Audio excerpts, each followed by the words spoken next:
The South China Sea is 5,000 kilometres away from Australia. It's one of the world's largest global trading routes, and there are large oil and gas reserves there that are contested and eyed by various countries around that maritime area. But the biggest problem for Australia, it's emerged as a flashpoint for two of our largest trading and security partners. Since the Trump administration has come in, the war of words over the South China Sea has certainly been raised, especially after the new US Secretary of State, Rex Tillerson, said this during his confirmation hearings. China's island building in the South China Sea is an illegal taking of disputed areas without regard for international norms.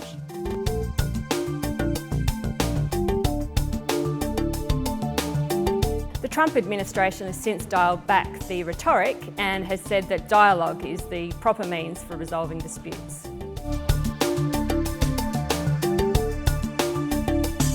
This is the series of dashes that seem to encircle the South China Sea that have been appearing on Chinese maps since 1947.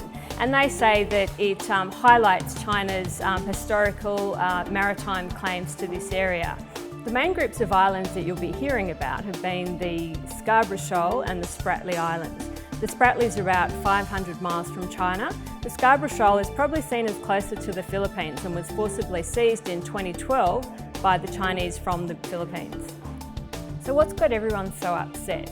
A whole group of countries, Vietnam, the Philippines, Taiwan and China, have been variously occupying and building on this group of islands for some time. What has really raised tensions is China's recent activity over the last few years to build airstrips, to build up islands and to allegedly militarise. Some analysts have argued that China's build-up in the South China Sea has been a direct response to the Obama administration in 2011 using the Australian Parliament in Canberra to announce America's pivot to Asia.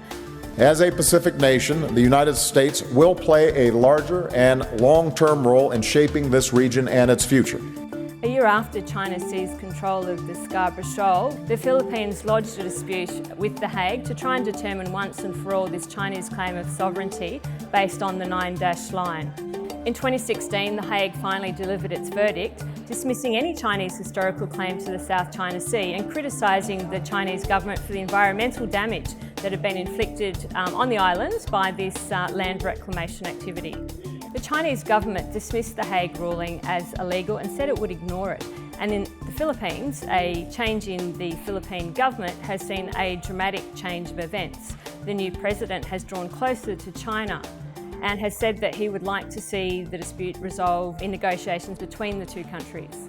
Australia has been under pressure from the United States to join it on its so-called freedom of navigation patrols within 12 nautical miles of the Chinese claimed territory in the South China Sea. To date, Australia has not done so. So what's Australia's position been? The Australian government has repeated that Australia doesn't take sides. It's asked all claimants in this dispute in the South China Sea to respect the international rules-based order. It believes in unimpeded trade and in freedom of navigation. Questions are now being asked about whether Australia, traditionally backed by the US in the Pacific from a defence point of view, needs to be pursuing a far more independent defence policy.